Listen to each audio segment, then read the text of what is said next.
Bwana mtazamaji wa TV Media, jana kuna moja ya story ambayo ilikuwa imemeki headline katika mitandao yetu ya kijamii, hasa katika mtandao wa Instagram. Tuliposti bango likiwa na maelezo ya kupoteza kiasi cha fedha na maelekezo yote yalikuwa humo. Sisi tukaiposti ile na kiukweli ilikwenda viral, lakini hatukuishia hapo. Tukasema tutamtafuta muhusika kupitia namba ya simu ambayo aliiweka kwenye lile bango, na hapa tuko naye hapa tunakwenda kuzungumza mambo kadha wa kadha, tueleze kwa undani zaidi ilikuwaje mpaka ikafikia pale. Bwana, habari sasa hizi? Salama. Unaitwa nani labda kwa majina? Mimi naitwa Abdalla Saidi Makame. Ni mkazi wa wapi? Ni mkazi wa kata ya Ziwani, kijiji cha Nambeleketela, wilaya ya Mtwara.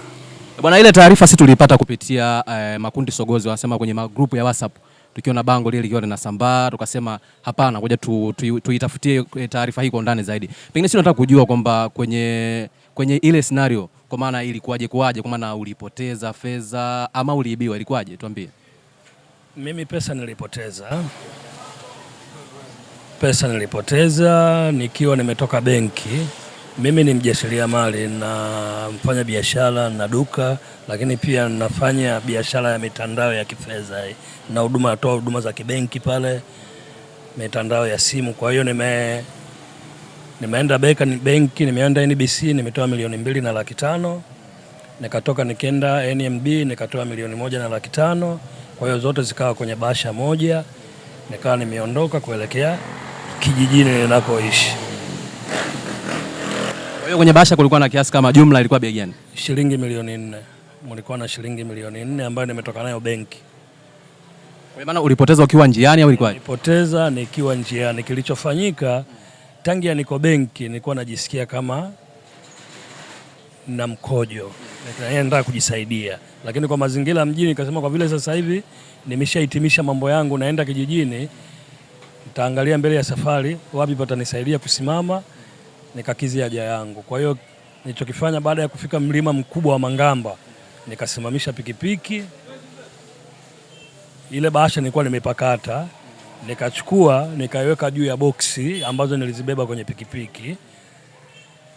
Kwa hiyo nilivyomaliza kujisaidia, si ni watu wazima sasa hivi, fikra ziko nyingi kichwani, sikukumbuka tena ile bahasha kwamba nimeiweka pale. Mimi nimepanda pikipiki nikawa nimetembea. Mungu, ile bahasha ilikaa vizuri, imeenda kudondoka maeneo ya Mtawanya.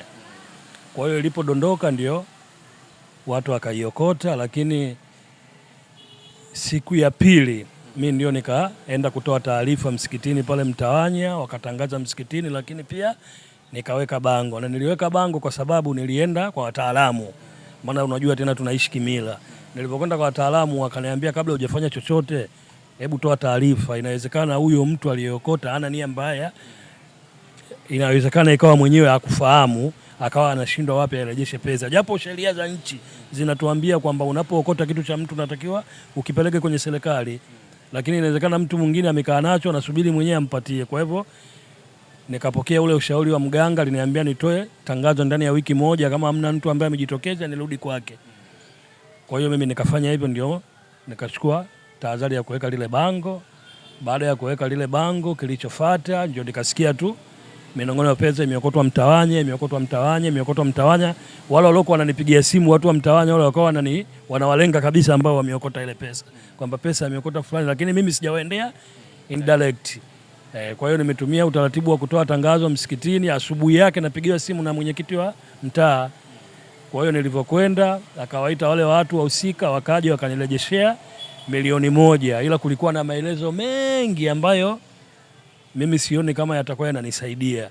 Kwa hiyo nilichokifanya, mimi nikawa nimeenda kituo cha polisi kutoa taarifa. Wale watu nadhani wameitwa kituo cha polisi, wameeleza ile pesa imekwendaje. Kwa hiyo mimi sasa nasubiri utaratibu wa polisi. Ila waliokota wote wameshafahamika? Wote wamefahamika. Kwa hiyo polisi ndio wamekwambia labda mpaka siku gani pesa itakuwa impatikana?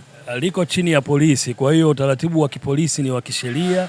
Watakachonielekeza polisi, kama ni kuwapeleka mahakamani, kama watarejesha pesa nikapewa, hilo nadhani nitalipata polisi. Lakini wale watu washaitwa polisi na nadhani walikwenda kuitika wito. Pengine wasingepatikana, option ilikuwa ni nini kwako? Kurudi kwa waganga. Ni kurudi kwa mganga ambaye alinishauri katoe matangazo kwanza. Kwa maana unataka kutuambia kwamba bango kwa kiasi kikubwa limeweza kufanikisha wewe kupata hicho ulichokipata? Ni kweli, kwa sababu niliweka namba ya simu mule. Kwa hiyo kwa namna moja au nyingine imenisaidia, na ndio maana watu tunaambiwa tunapopata jambo lolote kwanza tutoe matangazo. Kwa hiyo imenisaidia kwa namna moja au nyingine, kwanza kukipata kiasi ambacho nimekipata, nimekishika mkononi mpaka sasa hivi cha shilingi milioni 1. Kwa hiyo sijajua hizi milioni 3 kwa sababu liko kwenye dola sasa hivi, wao watatumia utaratibu gani, watafanyaje kisheria sijui, lakini waliookota wamepatikana na wamekiri kwamba waliokota wao. Na wako wangapi labda kwa maelezo ya polisi? Walengwa kabisa pale ni 2, kwa sababu kwa maelezo yao inasemekana ambaye aliona ile bahasha ni mkubwa kidogo, jina nimelisahau kidogo, anaitwa Nole kama sikosei. Alikuwa na kijana ambaye amemaliza shule ya msingi mwaka jana kama sikosei, akamwambia yule mzee aliopita, na hao watu mimi wananifahamu kwa sababu Mtawanya na Ziwani ni watu ambao tunafahamiana na mimi wananifahamu. Yule mzee mbona kama ameangusha kitu pale barabarani, hebu kaangalie. Anamwambia huyu kijana. Alipoenda huyu kijana ikokota ile bahasha pesa. Kwa hiyo baada ya kujua kwamba pesa, wakaongozana wakakimbia wakaelekea walikoelekea. Kilichoendelea huko ndio nakijua wenyewe, na nadhani polisi wanaendelea kuwahoji. Maana taarifa watu walikuwa na maswali mengi sana kwamba ilikuwaje, mbona bango kama lina mikwara sana?